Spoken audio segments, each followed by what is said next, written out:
Ouais, parce qu'en gros, je sais pas. Alors bonjour, on va commencer.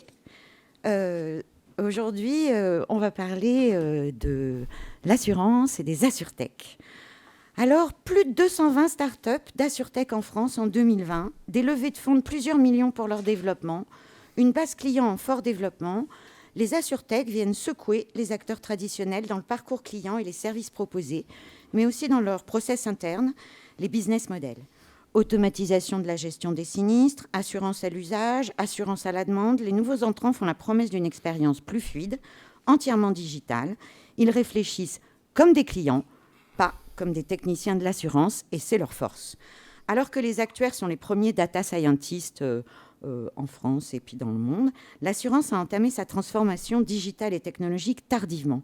Les assurtech entrent sur le terrain de jeu pour accélérer cette transformation par des solutions technologiques ou pour créer des néo-assureurs qui pourraient imposer de nouveaux standards dans la manière de faire de l'assurance.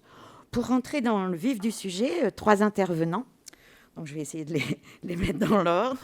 Florian Guichon, associé au centre, associé et CEO de Vivoca, qui est une société française de 6 ans d'expertise dans le domaine des technologies vocales, la reconnaissance vocale, la synthèse vocale et la biométrie vocale.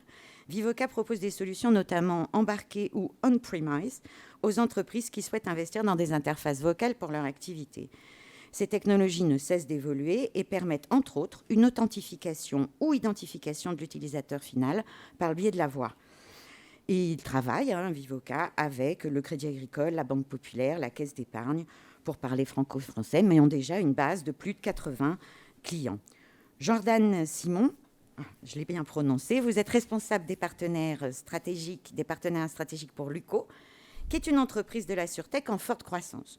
Vous vous appuyez sur une application et une plateforme et vous réinventez complètement l'assurance habitation en incluant une dimension d'assurance à la carte, des tutoriels pour prévenir les sinistres, un réseau d'artisans pour aider à la fois dans la prévention et dans la réparation des sinistres. Au-delà d'un simple contrat d'assurance, Luco vise à faire passer l'assurance d'un modèle réactif basé sur les sinistres à un modèle de prévention et de service. Et enfin, Guylain de Pierrefeu. Bravo. Yes. Partenaire chez Wavestone, diplômé de l'École centrale Paris, vous avez 17 ans d'expérience dans le conseil et un parcours mix business et technologie. Et vous développez depuis 4 ans les activités data et IA, donc vous devez être bien occupé, pour Wavestone, avec l'accompagnement des clients sur la chaîne de la data et de l'IA, de la réflexion stratégique jusqu'au cas d'usage métier concret. Et vous avez accompagné, bien sûr, plusieurs entreprises dans l'assurance, notamment BPCE Assurance, CNP Assurance, entre autres. Alors, rentrons dans le vif du sujet. Première question, Guylain. IA, data, blockchain, smart contract, avec les apports de ces technologies, qu'est-ce qui a vraiment changé aujourd'hui dans l'assurance ? Alors, déjà, avant de commencer, mais merci d'être là. Je voulais savoir combien il y a d'assureurs dans la salle et combien il y a de curieux. Alors, combien il y a d'assureurs d'abord ? 0. Ah, 1. Oula. C'est pour savoir à quel niveau je peux charger. Non, le premier point, c'est qu'il faut relativiser effectivement entre le discours qu'on entend dans les salons et la réalité du changement. C'est-à-dire qu'aujourd'hui, quand on voit ce qui se dit et quand on voit ce qu'on vit en tant que client, les changements ne sont pas encore si lourds. C'est-à-dire que moi, en tant que client de plusieurs assurances, je n'ai pas l'impression que ma vie ait changé, que l'expérience client ait changé drastiquement, que les services proposés aient changé, que la clarté de mes assurances ait changé. Et donc je pense qu'on est encore au tout début de la transformation. Par contre, ce qu'on voit, c'est que ça commence à bouger de façon très rapide et que globalement, le mouvement est vraiment en marche. On l'a vu dans d'autres secteurs avant, dans le retail, dans la banque, dans une certaine mesure. L'assurance embraye bien et effectivement, c'est un monde qui est en profonde transformation, mais au début de cette transformation. Ce qui a changé aujourd'hui, finalement, c'est quelques cas d'usage assez classiques, mais utiles pour l'assurance, qui sont plutôt autour de l'excellence opérationnelle et de l'amélioration des processus. Donc on a beaucoup de choses autour de la fraude. Évidemment, c'est le cas d'usage le plus facile quand on parle d'intelligence artificielle. C'est pas très difficile de détecter des choses quand on a beaucoup de données, de détecter des choses anormales, j'entends. Et ça permet de gagner beaucoup d'argent parce que ça évite de perdre beaucoup d'énergie à chercher des informations à droite à gauche. Donc la fraude a beaucoup évolué. La compliance et finalement tout le respect des réglementations commence à évoluer. C'est un monde très prudent, on va dire, et c'est sa fonction, c'est normal. Mais on voit qu'il commence à y avoir l'utilisation d'IA dans la chaîne de compliance. Et finalement, ça va permettre aussi d'améliorer l'excellence opérationnelle. Après, si on regarde un peu plus pour les services clients, l'expérience client, l'invention de nouveaux services, on en est au début. Alors on voit que y a des néo-assureurs, on en reparlera, qui rendent beaucoup par l'expérience client, par la fluidification du parcours client, comment je peux m'inscrire vite et finalement avoir très vite des réponses et pouvoir souscrire une assurance très rapide. Et donc finalement ça va utiliser potentiellement des nouvelles technologies, de l'IA, de la reconnaissance vocale parfois, et donc ça c'est quelque chose qui est en train d'évoluer fortement. Et petit à petit on va vers une évolution des types de services proposés vers une personnalisation de ces services. Alors ça, c'est un changement très lourd pour le monde de l'assurance, parce qu'on sait que le monde de l'assurance est basé sur le principe de la mutualisation des risques depuis toujours, et que si on va vers trop de personnalisation, ça casse un peu les business models historiques, donc ça pose plein de questions. Néanmoins, on voit de plus en plus d'expérimentations de Pay how you drive, pay how you live, et donc qui permettent finalement d'adapter un peu les services.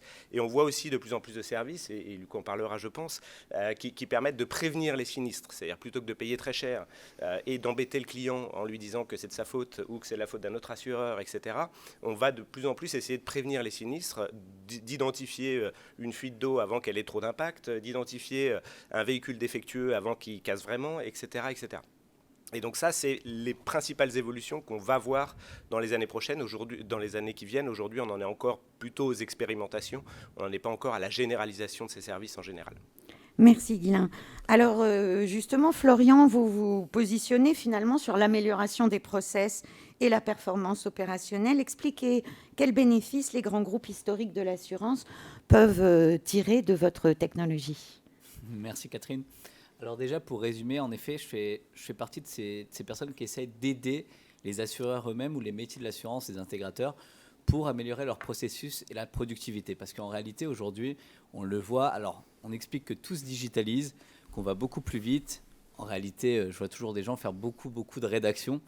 Et la stat que je donne, qui est la plus simple possible, c'est qu'aujourd'hui, un assureur, un banquier ou quelqu'un en tout cas qui fait beaucoup de rédaction, quand il a un travail à effectuer de rédaction entre 4 et 6 heures, avec une solution de reconnaissance vocale, mais plus qu'entre 30 minutes et 1h30. On divise par 4 le temps.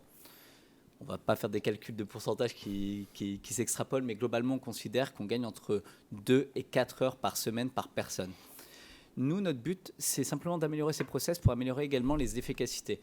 Général un petit peu de l'utilisateur, entre guillemets, du client final.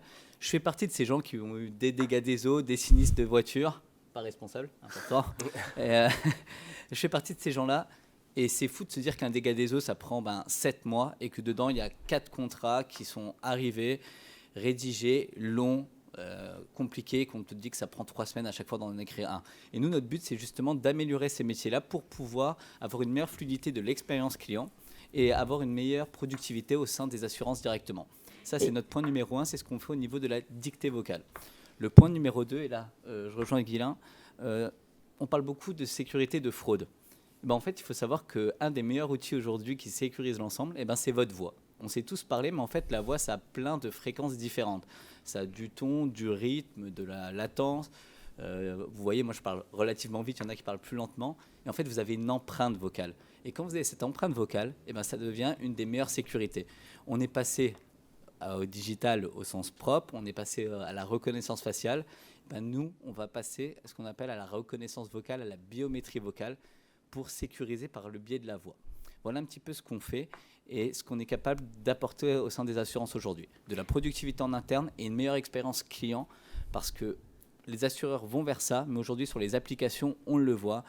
On fait un paiement, on veut consulter ses comptes, on veut consulter le contrat, ça demande un mot de passe, une deuxième authentification, il y a un SMS qui arrive, il faut mettre le code. Qu'est-ce que c'est long? Et du coup, nous, on se positionne sur le fait de vous améliorer en interne et améliorer également vos clients. Alors justement, dans les AssureTech, il y a ceux qui sont plutôt pour la performance opérationnelle des assureurs traditionnels, et puis il y a les néo-assureurs. Alors Jordan, Luco, un néo-assureur dans l'habitation, qui développe toute une gamme de services, qui prend d'autres business models. Expliquez-nous. Tout à fait. Merci beaucoup, bonjour à tous. Et en effet, donc tu l'as plutôt bien présenté. Luco, aujourd'hui, nous, on est une assurance sur vraiment l'écosystème. On va parler de l'habitation, donc tout ce qui tourne autour du foyer. Pour vous donner un peu de contexte, on s'est lancé à 3 ans et on a aujourd'hui plus de 200 000 assurés. Donc c'est une vraie croissance, comme le disait Catherine en début de conférence. Et en fait, on est parti du constat très simple, un peu comme ce que tu disais, c'est que finalement, aujourd'hui, l'assurance habitation, tout le monde la paye. En moyenne 200, 250 euros par an, mais on ne sait pas vraiment pourquoi. Les contrats sont souvent très opaques. Et quand il y a un sinistre, souvent c'est un peu la croix et la bannière pour se faire rembourser, pour déclarer son sinistre. Et il y a une stat qui est intéressante, c'est qu'il y a 40% des assurés qui vont changer d'assurance justement après leur premier sinistre, par rapport à toute l'expérience client qui est un peu négative. Et du coup, nous, Luco, il y a 3 ans, on est parti de ce constat-là et on s'est dit, mais comment on peut améliorer tout ça ? Et en fait, effectivement, il y a 3 grands piliers. Le premier, c'est de se dire, ça va au niveau du parcours de souscription, donc quand vous voulez souscrire à Luco. Et on a fait un parcours de souscription qui est le plus digital et le plus fluide possible. Et effectivement, c'est intéressant parce que nous, aujourd'hui, à Luco, la grande majorité des salariés ne sont pas issus du monde de l'assurance. Et c'est ce qui nous permet d'avoir cette vision de, OK, comment on peut un petit peu casser les codes. Et donc, en seulement 8 questions, 2 minutes, vous pouvez souscrire à votre contrat d'assurance habitation. Ensuite, sur le business model, on a un business model où on appelle ça le give back, c'est-à-dire que pour faire très simple, si vous avez 100 euros de cotisation, vous en avez 30% qui va pour Luco et tous les services annexes et 70% qui va donc pour la mutualisation dont tu parlais, pour rembourser votre sinistre et le sinistre des autres assurés. Et si à la fin de l'année, il y a un surplus, on va reverser cet excédent à des associations. Donc typiquement, 4 l'année dernière, c'était Emmaüs, Simplon et d'autres. Et on a reversé plus de 150 000 euros à 4 assos différentes. Donc il y a un vrai modèle un petit peu social, un peu éthique, où on essaye, en cassant les codes, d'avoir un côté social assez important pour se dire, s'il y a un surplus, s'il y a un excédent dans le remboursement des sinistres, c'est pas pour nous, ça va être pour faire le bien un petit peu autour de nous. Et enfin, la dernière chose, et c'est là où on va parler vraiment de nouvelles technologies et d'intelligence artificielle, c'est sur la déclaration du sinistre en lui-même, parce que même si on va en parler, on essaie de prévenir un petit peu les sinistres. Un sinistre peut arriver. Un exemple le plus concret avec le dégât des eaux, qui est le plus commun d'ailleurs. La déclaration du sinistre, elle va se faire en vidéo. L'idée, c'est qu'en 2 clics, vous puissiez déclarer votre sinistre en vidéo, que l'expert n'ait pas forcément besoin de passer chez vous. Alors évidemment, sauf si le dégât est trop important, mais sur des dégâts mineurs, avec votre téléphone, vous prenez en vidéo votre sinistre, on peut vous rembourser hyper facilement et on a tout un réseau d'artisans qui vient en 48 heures chez vous. Ça, c'est un peu la proposition de valeur de Luco pour essayer finalement de disrupter un petit peu ce monde de l'assurance, de changer un petit peu les codes et finalement, tout est centré autour de l'expérience client et l'expérience utilisateur dont tu parlais, Gisela. Oui, alors vous vous servez aussi de toute une base de prescripteurs pour attirer vers vous des nouvelles souscriptions, des prescripteurs qui viennent du monde de l'immobilier plus. Oui, tout à fait. Alors moi, je suis au partenariat. Maintenant, effectivement, on a tout un tas de... Luco, c'est un modèle B2C, donc on va toucher directement les particuliers. Mais on a aussi au partenariat du B2B2C, ça peut être les agents immobiliers, ça peut être tout un tas d'autres acteurs qui vont tourner autour de l'assurance pour les courtiers potentiellement, pour prescrire finalement pour Luco, quoi. Voilà, alors du coup, Jordan, c'est quoi vos enjeux à vous en tant qu'AssurTech, un enjeu vos enjeux par rapport à un assureur historique, vous avez d'autres enjeux, clairement. Alors, et effectivement, ça c'était la présentation de Luco. Maintenant, les enjeux, nous, la mission de Luco, c'est de rendre les foyers finalement plus safe et plus verts finalement pour nos particuliers. On parlait de prévention. Aujourd'hui, on est en train de créer des boîtiers connectés qu'on a envie, par exemple, de mettre sur votre arrivée d'eau. Et s'il y a un flux continu, un débit continu, ça nous permet de savoir qu'il y a une fuite chez vous. Donc ça, c'est quelque chose qu'on est en train de tester. Donc c'est marrant parce que ça se rejoint, tout n'arrive pas tout de suite. Mais c'est vraiment notre volonté de se dire, si on détecte qu'il va y avoir un dégât des eaux, vous allez avoir une alerte, du coup une fuite, vous allez avoir une alerte sur votre téléphone, et du coup tout de suite vous pourrez rentrer chez vous et éponger, mais si ça reste toute l'après-midi, ça fait un dégât des eaux. Et donc c'est sur cette manière-là qu'on se dit, ok, en tant qu'assurance, notre rôle, c'est pas finalement de il y a un sinistre, on va répondre au mieux, c'est essayer de prévenir ce sinistre-là, parce que finalement, c'est un cercle vertueux qui se met en place entre l'assuré, entre nous. Il y a même déjà des choses qui sont effectives. Par exemple, vous pouvez connecter votre assurance et tout se passe autour de l'application à votre boîtier Linky Gaspard pour avoir vos données de consommation en temps réel qui vont vous permettre finalement de mieux consommer. Donc voilà, on sort un petit peu du scope de l'assurance traditionnelle, mais vraiment, nous, notre mission, c'est d'être autour du foyer. Ok. Et Florian, en étant une société qui propose de la tech aux assureurs, aux banquiers, enfin de la tech à tous ceux qui ont finalement beaucoup de documents à gérer, votre enjeu?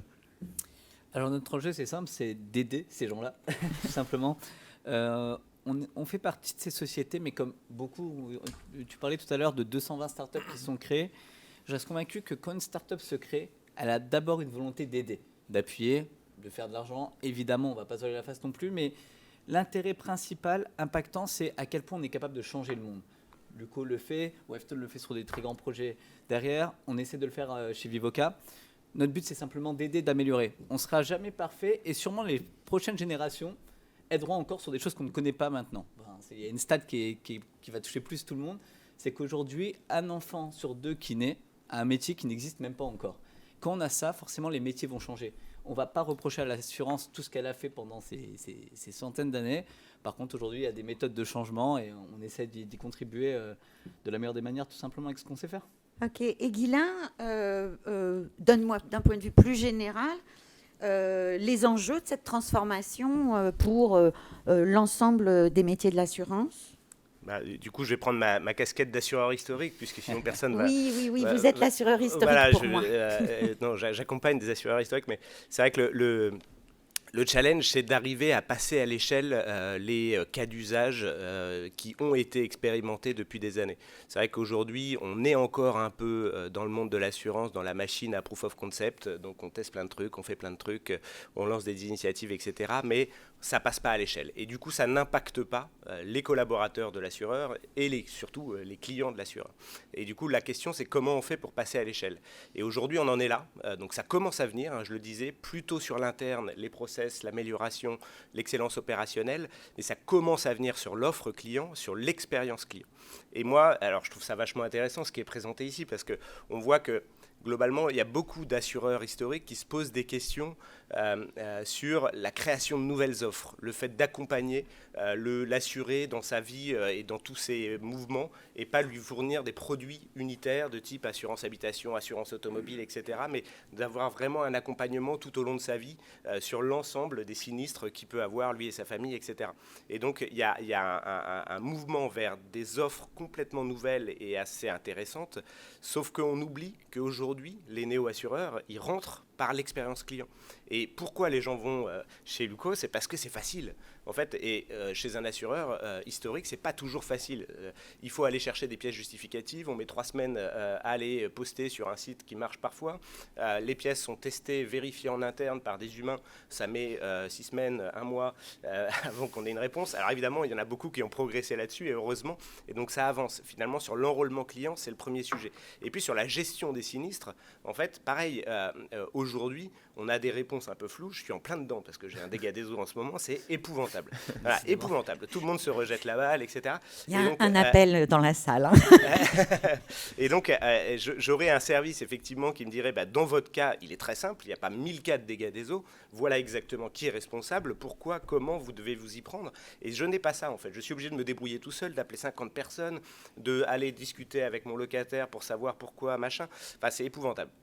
Et du coup, tant qu'on n'aura pas compris que le nerf de la guerre, c'est l'expérience client, finalement, on ne changera pas la donne. Et donc, je pense que la priorité des priorités, c'est celle-là. Et aujourd'hui, ce n'est pas celle qui est la plus regardée dans les assureurs historiques. Et donc, je pense qu'il faudrait vraiment focaliser sur les grands irritants clients. Ils sont très bien identifiés.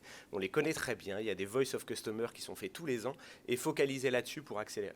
Et donc, voilà, les grands enjeux, ils sont dans le passage à l'échelle. Et ce passage à l'échelle, c'est aussi beaucoup une question de priorisation des sujets chez les assureurs historiques et de se dire, je prends 3-4 cas d'usage et je vais au bout, plutôt que je prends 1000 cas d'usage et je fais des POC avec toutes les startups du coin.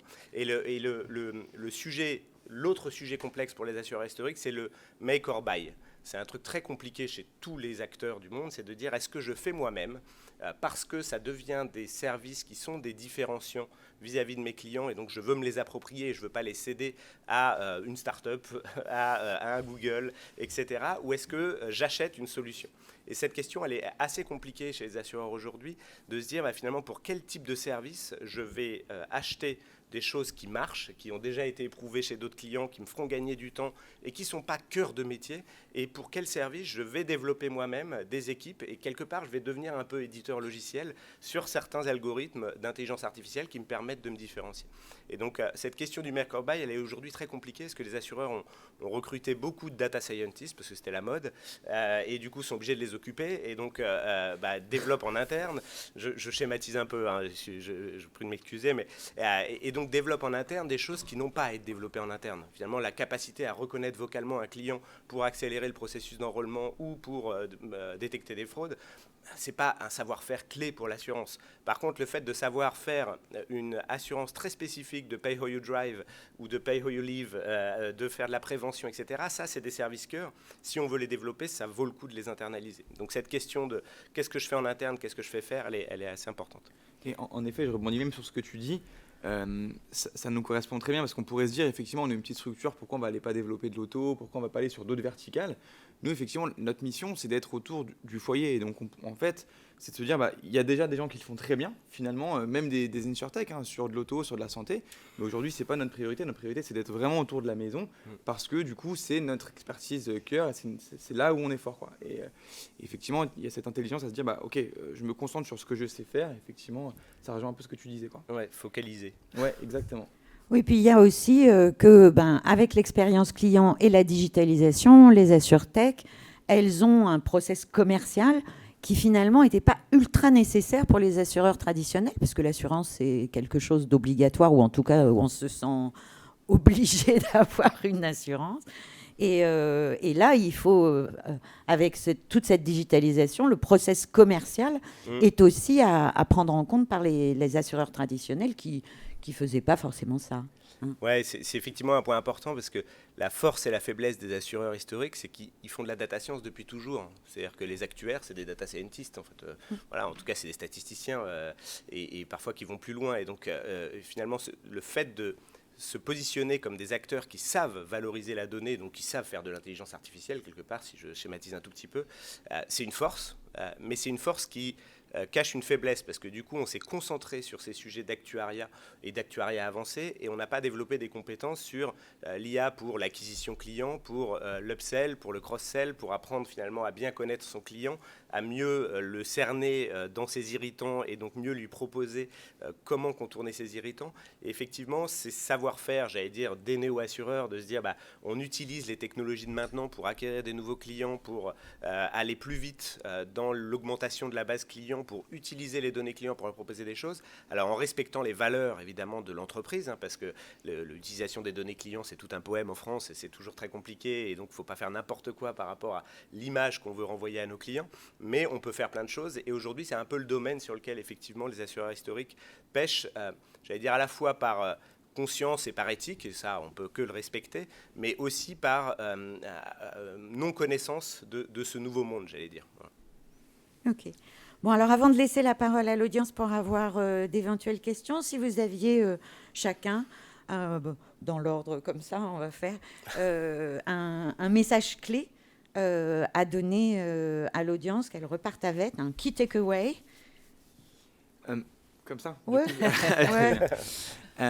Du coup, non, pour reprendre un peu ce qu'on disait, c'est vraiment la clé, je pense, aujourd'hui, pourquoi Luco a une très forte croissance, pourquoi on grandit très vite et pourquoi on sort des choses qui, pour l'instant, on espère continuer à bien marcher. C'est que la clé, c'est l'expérience client et l'expérience utilisateur. Et nous, aujourd'hui, d'ailleurs, c'est une des valeurs, on a 4 valeurs chez Luco. La première, c'est être customer driven, customer obsessed. C'est vraiment de se dire comment on va faire pour répondre à ce besoin client. Avant de démarrer un projet, c'est de se dire, OK, on se rend compte qu'il y a ce pain-là auprès du client, soit parce que c'est trop compliqué, soit parce que c'est trop cher. Enfin, il y a forcément un pain. Comment on peut faire pour le débloquer? Et en fait, tout ce qu'on va faire, tout ce qu'on va produire, c'est vraiment en ayant finalement en tête que ce soit les personnes au partenariat, donc les commerciaux, les product managers, les data scientists, etc. C'est vraiment comment on va faire pour améliorer notre expérience utilisateur. Et aujourd'hui, nous, c'est vraiment ce qui nous drive. Et je pense que c'est le plus important aujourd'hui, c'est de se dire, voilà, on veut avoir la meilleure satisfaction client, parce que du coup, ce qu'on va faire, on est un modèle B2C, donc effectivement, le client, il paye chez nous, même si c'est obligatoire, mais il peut aller payer son assurance habitation chez d'autres. Mais ce qui va faire la force de Luco, c'est qu'on va lui proposer quelque chose qui réponde à 100% à son besoin et qui lui facilite finalement la vie. Voilà un peu pour résumer pour Luco. Merci. Florian, un message clé? Message clé, c'est que le monde change. Je vais rejoindre évidemment Jordan sur un principe simple, c'est que on est en train de changer, le monde change, on le sait, l'expérience client devient primordiale. On fait partie de ces générations où on n'a plus le temps, on n'a plus envie de l'avoir. On fait tout avec le téléphone. Enfin, mon ordi, ça doit être 20% de mon temps, et je dois être gentil. Et on se retrouve dans une situation où on a besoin de faire des changements et de s'adapter aux nouvelles générations, entre guillemets, mais surtout aux nouveaux cas d'usage. Quand on fait de la biométrie vocale chez Vivoca, quand on en parlait il y a 4 ans, personne avait confiance. On est arrivé sur un taux de croissance au niveau de l'intérêt et de l'attraction client qui est devenu exponentiel. Maintenant, en fait, on n'en parle plus, ça vient à nous directement. Pourquoi ? Parce qu'on s'est rendu compte qu'il y avait cette notion d'expérience client qui était importante et on devait aller plus vite et rendre des choses nouvelles aux nouvelles personnes. Les néobanques marchent très bien pour les jeunes et marchent très bien aussi pour ceux qui veulent plus s'embêter à aller dans des agences bancaires. Là, au niveau des assurances, c'est pareil. Les nouvelles assurances, ça va quand même beaucoup plus vite. Je faisais tout à l'heure un parallèle. J'ai consulté plusieurs assurances quand j'ai assuré ma voiture. Il y avait une différence de près de x8 sur les prix. Et surtout, c'était sur Internet, ça m'a mis 1h30. L'autre m'a demandé un rendez-vous, m'a demandé un autre rendez-vous. Enfin, c'était hallucinant. Pour venir à ça, c'est en fait, eux, ils n'y peuvent rien. Ils sont dans un système où ils ont des mécanismes et des process internes pour les assureurs historiques qui sont ce qu'ils ont été, mais ils sont sur le point de changer, ou en tout cas on l'espère, dont la biométrie vocale pour l'expérience utilisateur, mais dont également les process en interne avec de la dictée vocale qui leur permet d'aller beaucoup plus vite et d'avoir une nouvelle efficacité.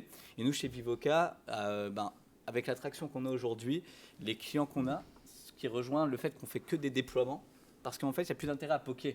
C'est bon, tout le monde a poké, tous les secteurs ont poké, on fait que ça. Poké, tu mets 50 000 balles sur la table, tu fais ton POC, et il n'y a rien. Il n'y a aucun intérêt à faire ça. Donc on est sur des solutions, et je pense que c'est pareil, qui maintenant fonctionnent, ont une volonté à se déployer, c'est installé, il y a ce qu'on appelle des KPI, il y a des résultats, et à partir du moment où il y a ça, ça se déploie, ça s'envoie. Donc voilà, je résumerai par le monde change, en interne, en externe pour le monde de l'assurance, l'expérience client c'est primordial, donc il faut passer sur des nouvelles solutions, ou en tout cas s'équiper avec. Voilà.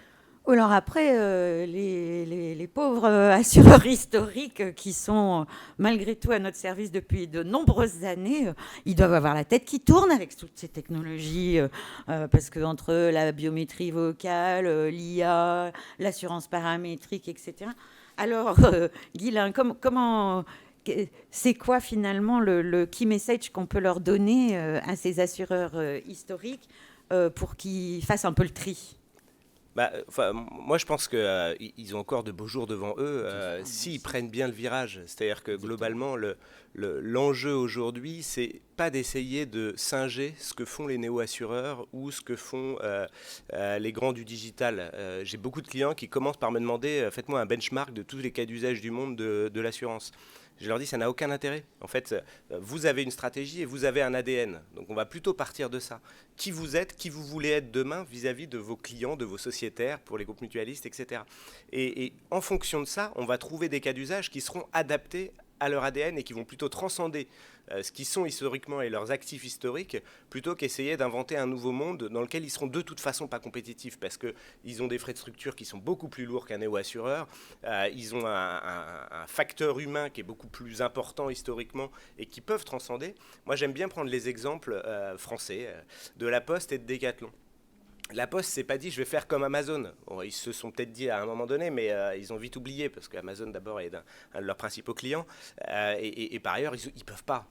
Par contre ils se sont dit à un moment donné c'est quoi ma force ? Ma force c'est d'avoir 100 000 ou plus, enfin ça dépend des chiffres, mais 100 000 postiers sur le terrain qui voient les Français tous les jours. Ça c'est un truc incroyable. Je suis le seul au monde en France à pouvoir faire ça et du coup comment j'utilise cet actif historique, cette proximité, cette intimité avec les Français pour utiliser des solutions d'IA ou pas d'ailleurs, qui vont me permettre de développer des nouveaux services pour ces clients. Et du coup, tous leurs cas d'usage sont concentrés là-dessus, sur les nouveaux services aux Français par la proximité qu'on a avec nos facteurs. Voilà.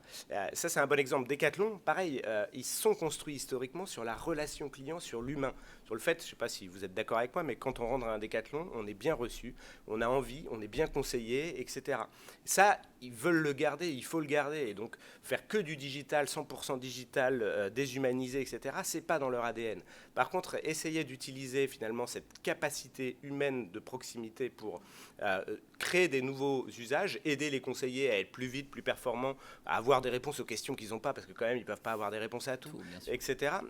Et du coup, je pense vraiment que les assureurs doivent prendre ce prisme-là. Et par ailleurs, il y a un attachement des Français à leurs assureurs, à leurs mutuelles, souvent, qui est très fort, notamment les groupes mutualistes, le côté sociétaire. Il y a un attachement qui est très fort et qui peut perdurer dès lors qu'on garde cette question d'humain et qu'on met l'IA au service de l'humain et non pas l'IA au service de l'IA. Voilà. Ok, eh bien écoutez, je vous remercie. Donc moi, ce que j'en retiens, c'est qu'effectivement, l'expérience client, comprendre ses points de pénibilité deviennent essentiels avec une action commerciale nécessaire, puisqu'il y a des néo-assureurs qui viennent sur ce marché prendre des parts de marché aux assureurs traditionnels, et puis de ne pas essayer de singer justement ces entreprises de la surtech qui arrivent sans réellement connaître finalement toutes ces réglementations qui régissent les assurances, qui arrivent sur le côté de façon très décalée, et de travailler avec elles sur ou en interne pour à la fois développer le commercial, l'expérience client, rester dans la réglementation, parce que c'est quand même très compliqué, les assurances, de ce point de vue-là, et développer de nouveaux services, mais en fonction de l'ADN historique de ce constructeur. Eh bien, on va passer aux questions. Alors, si vous pouvez vous mettre devant le micro, c'est bien, parce que comme on enregistre, ça sera tout rediffusé en podcast sous... mon masque, si ça ne vous gêne pas. Formidable. Vous m'entendez? Oui. J'ai une question pour Monsieur Lucot. Voilà, je vous appelle comme ça. Pas de problème. Je n'ai pas compris si vous étiez en fait un assureur au sens ACPR du terme, c'est-à-dire que vous portez le risque. Si ce n'est pas le cas, j'imagine que vous avez forcément des assureurs, un ou plusieurs assureurs derrière. Et deuxième question, si c'est le cas, notamment si vous avez plusieurs assureurs, est-ce qu'on peut imaginer que demain, ça m'intéresse personnellement à titre de consultant en stratégie, est-ce qu'on peut imaginer que votre business model puisse aller comme étant une marque blanche pour de nouveaux assureurs traditionnels sur les marchés européens? Merci. Alors, en effet, effectivement, il y a... alors, on va rentrer un peu dans le détail, effectivement, du monde de l'assurance. Il y a les assureurs, on va dire, traditionnels qui portent le risque. Nous, aujourd'hui, Luco ne porte pas le risque. Maintenant, là, 100% des sinistres sont gérés en interne. Mais effectivement, pour répondre à votre point, aujourd'hui, Luco n'a pas forcément volonté à faire un produit en marque blanche pour les acteurs assureurs traditionnels, parce que ce serait finalement donner notre business model, notre parcours de souscription finalement aux assureurs traditionnels. Aujourd'hui, on investit justement sur la marque Luco par rapport à l'expérience client dont on parlait tout à l'heure. Donc effectivement, je pense qu'aujourd'hui, les partenariats qu'on fait, c'est plus avec des partenaires de distribution pour que, notamment en marque grise, pour que justement il y ait Luco aussi qui soit associé là-dessus, pour pas qu'on aille justement donner finalement l'ensemble de notre parcours client et de tout ce qu'on fait aujourd'hui à d'autres acteurs. Merci. Une autre question? Oui, alors pareil, si vous pouviez. Merci. Bonjour, merci pour la présentation. Moi, j'avais une réflexion plus autour de la présence de la data. On a vécu de manière un petit peu traditionnelle l'assurance entre deux acteurs, un assuré et un assureur. Il y a un petit peu comme un troisième personnage qui apparaît, je le personnifie un petit peu, mais c'est toute la data qu'on est capable de collecter. Vous mentionniez la possibilité de repérer un dégât des eaux. Ça peut être dans le cas de la conduite, d'avoir des boîtiers qui monitorent le style de conduite, etc.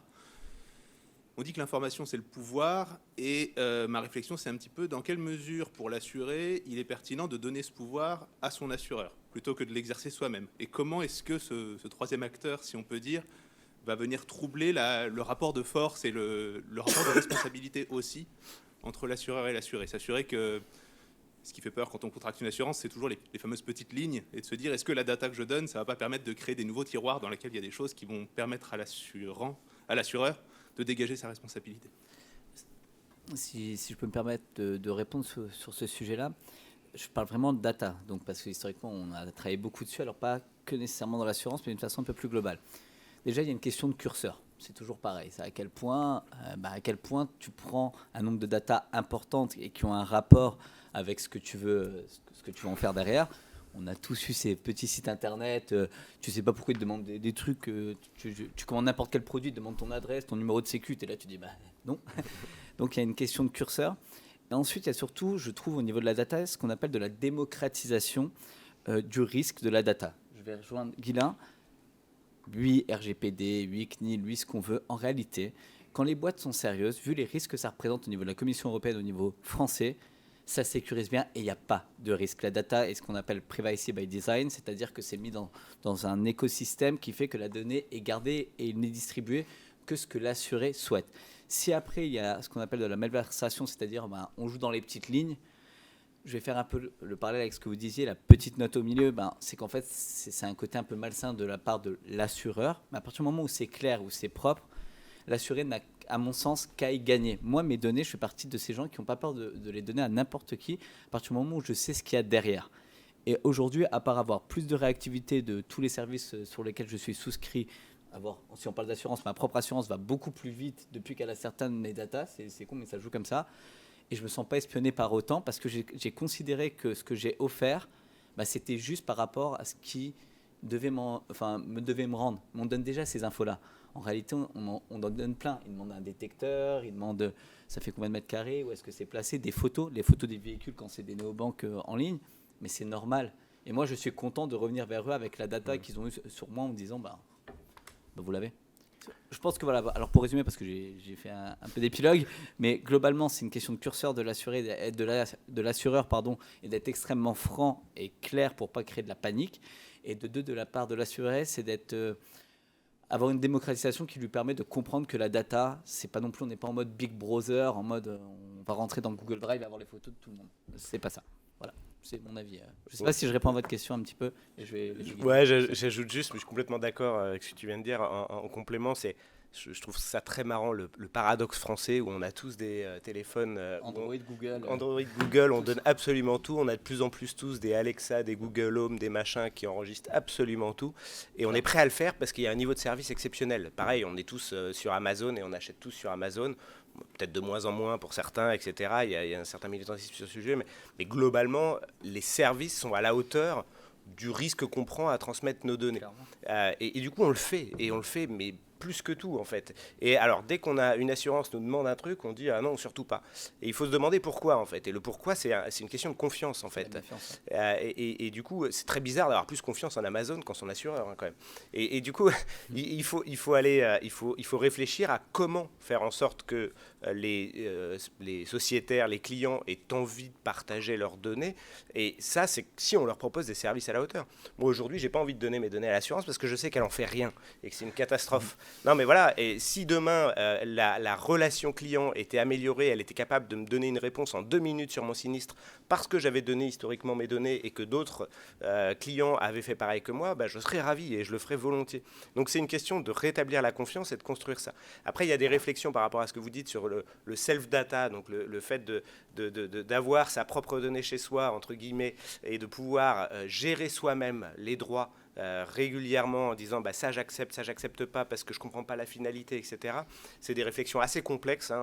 Il y a beaucoup d'assureurs d'ailleurs et d'autres acteurs énergéticiens, banquiers qui font des études là-dessus.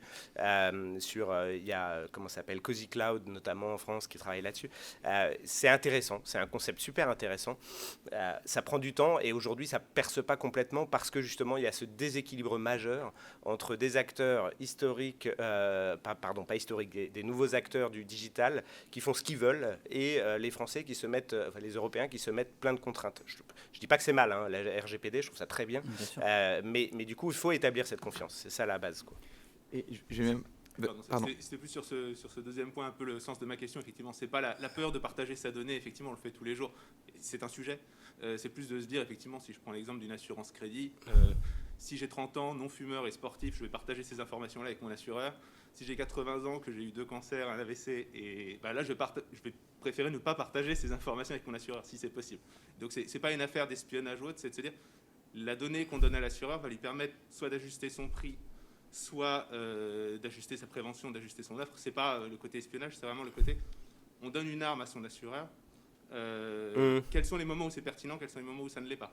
Et typiquement, cette réflexion sur l'assurance crédit pose des questions, de se dire, quand on est jeune, est-ce que c'est pas aussi les jeunes qui doivent porter le risque pour les plus vieux, ou est-ce qu'au contraire, c'est chacun paye finalement un aléa qui disparaît de par la présence de la data. Ouais. Mais là, c'est tout le sujet de l'individualisation, la personnalisation, avec justement ces datas personnelles que vous avez de plus en plus, qui vous permet d'avoir des offres de services pay-per-use, pay-as-you-drive, etc. Et le sujet de la mutualisation. Je pense que si on éclaircit ça pour le client, le client assuré, eh bien, quelque part, il y a cet enjeu de... Guylain le disait tout à l'heure, on est attaché à notre système mutualiste. Moi, si on me dit, sur les 100 € que tu payes, il y en a 70, c'est pour toi, et puis il y en a 30, tu vas aider quelqu'un qui va avoir un sinistre, pourquoi pas. Et du coup, ça permet d'avoir le tarif pour l'assuré à risque, qui a fait 3 AVC. Lui, il est mal, mais pas sûr qu'il faut qu'il se mette un crédit. Mais ça permet mais le faire en transparence et faire appel à l'esprit de solidarité ou l'esprit mutualiste que je pense on a. C'est nos valeurs humanistes, nos valeurs européennes qui font qu'on a nos contraintes RGPD, qu'on va certainement avoir des tas de contraintes sur l'IA. C'est en train de venir, ça. Je pense que vous êtes tous au courant. Et puis, c'est pas des contraintes, c'est des opportunités. Voilà, mais il faut voir ça comme une autre relation. Si vous voulez rétablir la confiance, il faut potentiellement être plus transparent. Voilà. On a le temps d'une dernière question. Le micro, vous y allez, vous êtes formidable. Oui, bonjour, merci de vos interventions. Moi, j'avais une question en tant que fabricant de semi-conducteurs. J'ai vu pas mal de projets, justement, de proof of concept, mais qui finalement se traduisent pas par de la montée en volume. Et souvent aussi, ce que j'ai rencontré, c'est des projets où les personnes partaient sur des solutions, par exemple, mieux vaut prévenir que guérir. Donc effectivement, si on peut identifier une fuite d'eau, prévenir au lieu d'en payer tous les frais collectivement, il y a un avantage. Pourtant, ces projets-là ne partent pas en production. Donc, je me demande, quels sont les freins? Est-ce que les freins, c'est que ce sont des startups qui font ces projets? Est-ce que c'est la multiplicité de projets où chacun va dans son sens et bien un travail collectif? Est-ce que nous, en tant que fabricants de semi-conducteurs, on doit cibler les assurances, les mutuelles? Est-ce qu'on doit cibler des startups? C'est-à-dire, en fait, comment on pourrait rassembler ce qui est épars et comment pourrait-on faire pour que nous tous, où on se dit, il y a la technologie qui aujourd'hui permet, par exemple, de détecter une fuite, mais aussi maintenant, dans les objets connectés, on peut mettre de l'IA, à sa moindre mesure, bien évidemment, qui peut permettre d'éviter des fausses alertes et ainsi de suite, en regardant les utilisations classiques. Donc, comment faire pour fédérer finalement quelques dizaines de personnes, mais est-ce qu'il y a un moyen pour que tous ceux qui seraient vraiment intéressés, d'accord, nous, en tant que Silicon Labs, on est intéressés à partager avec cette communauté, et comment faire? Est-ce qu'il y a des regroupements? Quelles sont les méthodologies et comment cibler? Si on doit mettre des puces dans des avions, on sait où aller. Dans les voitures, on sait où aller. Pour les assurances, très sincèrement, en ce qui concerne Silicon Labs, à l'instant présent, on ne le sait pas. Il faut travailler avec Luco sur son projet d'équipement domotique. Non, mais c'est une vraie complexité. Aujourd'hui, ça traîne et ça a du mal à percer parce que d'un côté, il y a les néo-assureurs qui sont en train de constituer leur base client et qui n'ont pas, j'allais dire, forcément les épaules pour acheter des volumes énormes de semi-conducteurs pour les capteurs qui vont être mis dans les maisons, dans les voitures, etc. Mais c'est peut-être eux qu'il faut viser en priorité, j'allais dire. Et de l'autre, il y a les assureurs qui sont un peu à mi-chemin à se poser la question de quel capteur, si je simplifie un peu. C'est-à-dire, si je suis dans l'automobile, c'est quand même peut-être dommage de recréer un capteur alors qu'il y a déjà des millions de capteurs installés par le constructeur automobile dans la voiture. Donc il y a pas mal d'expérimentations sur des partenariats entre constructeurs automobiles et assureurs pour réussir à utiliser la donnée remontée par le constructeur automobile pour proposer du Pay How You Drive ou proposer des services de détection ou de prévention de sinistres.